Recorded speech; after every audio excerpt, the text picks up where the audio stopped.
இன்னைக்கு வந்து என்ன இன்ஃபர்மேஷன் தெரிஞ்சுக்க போகிறோம்னு பார்த்தீங்கன்னா, நம்மளோட ஆண்ட்ராய்டு மொபைலுக்கு யூஸ் பண்ணுற ஒரு பெஸ்ட் 6 வகையான பேக் கவரை பற்றி தான் தெரிஞ்சுக்க போகிறோம். ஃபஸ்ட்டு பெஸ்ட் பேக் கவர் என்னன்னு பார்த்தீங்கன்னா, நீங்கள் வந்து ஒரு மொபைல் வந்து பை பண்ணுறீங்க. பை பண்ணும்போது அதில் வந்து பார்த்தீங்கன்னா பாக்ஸில் வந்து ஒரு பேக் கவர் கொடுப்போம். அந்த பேக் கவர் வந்து பார்த்தீங்கன்னா குவாலிட்டி வந்து நல்லாயிருக்கும். பட் ஆனால் வந்து பார்த்தீங்கன்னா ஒரு 6 மாதம் 7 மாதம் யூஸ் பண்ணிங்கன்னா மஞ்சள் கலரில் மாறிடும். அதுக்கப்புறம் வந்து பார்த்தீங்கன்னா அதோட குவாலிட்டி வந்து மாறிடும். இருந்தாலும் அந்த பேக் கவர் வந்து பெஸ்ட்டாக தான் இருக்கும்.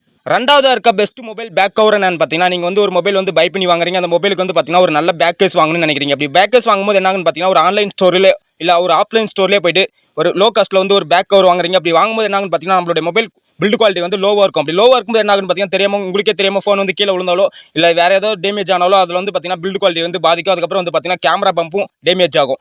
ஆனால் பேக் கவர் வந்து பார்த்தீங்கன்னா நல்லா தான் இருக்கும். நாலாவதாக இருக்க பெஸ்ட் மொபைல் பேக் கவர் என்னன்னு பார்த்தீங்கன்னா டயர் கேஸுங்க. இந்த டயர் கேஸ் யூஸ் பண்ணுறதால நமக்கு வந்து என்ன லாபம்னு பார்த்தீங்கன்னா, நம்ம மொபைல் வந்து தெரியாமல் கீழே விழுந்தாலோ இல்லை ஏதாவது டேமேஜ் ஆனாலும் அது வந்து பார்த்தீங்கன்னா மொபைல் வந்து எந்த ஒரு டேமேஜ் ஆகாமல் சேவ் பண்ணுங்க.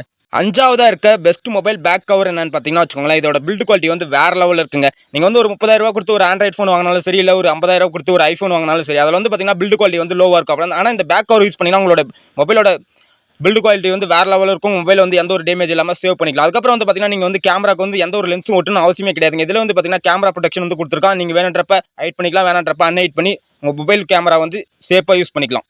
ஆறாவதாக இருக்க பெஸ்ட் மொபைல் பேக் கவர் என்னன்னு பார்த்தீங்கன்னா வச்சுக்கோங்களேன் ஃப்ளிப் கவருங்க. அந்த ஃப்ளிப் கவர் யூஸ் பண்ணுறதால நமக்கு வந்து என்ன லாபம்னு பார்த்தீங்கன்னா, நீங்கள் வந்து ஒரு நார்மல் பேக் கேஸ் யூஸ் பண்ணும்போது என்ன ஆகுன்னு பார்த்தீங்கன்னா வச்சுக்கோங்களேன், உங்களுக்கே தெரியாமல் உங்கள் மொபைல் வந்து கீழே விழலாம். அப்படிலாம் வந்து பார்த்தீங்கன்னா டேமேஜ் ஆகும்போது அடிக்கடி டெம்பர் கிளாஸ் மாத்திர பிரச்சனை இருக்கும். ஆனால் ஃப்ளிப் கவர் யூஸ் பண்ணும்போது என்ன ஆகுன்னு பார்த்தீங்கன்னா வச்சுக்கோங்களேன், உங்கள் மொபைல் வந்து சேஃபாக இருக்கும். அதுக்கப்புறம் வந்து பார்த்தீங்கன்னா டெம்பர் கிளாஸ் மாத்திர பிரச்சனையே இருக்காது.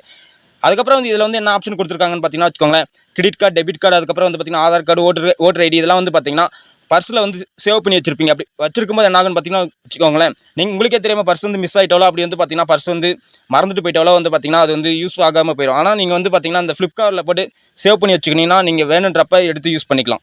இந்த மாதிரி இன்ஃபர்மேஷன் உங்களுக்கு வந்து பிடிச்சிருந்துச்சுன்னா நம்மளோட சேனலுக்கு வந்து லைக் பண்ணுங்கள், ஷேர் பண்ணுங்கள், மறக்காமல் சப்ஸ்கிரைப் பண்ணி பக்கத்தில் இருக்க நோட்டிஃபிகேஷன் பெல்லை ப்ரெஸ் பண்ணி ஆல்னு செட் பண்ணிங்கன்னா நான் போடுற வீடியோ வந்து அடுத்த டைம் உங்களுக்கு நோட்டிஃபிகேஷனில் காட்டும்.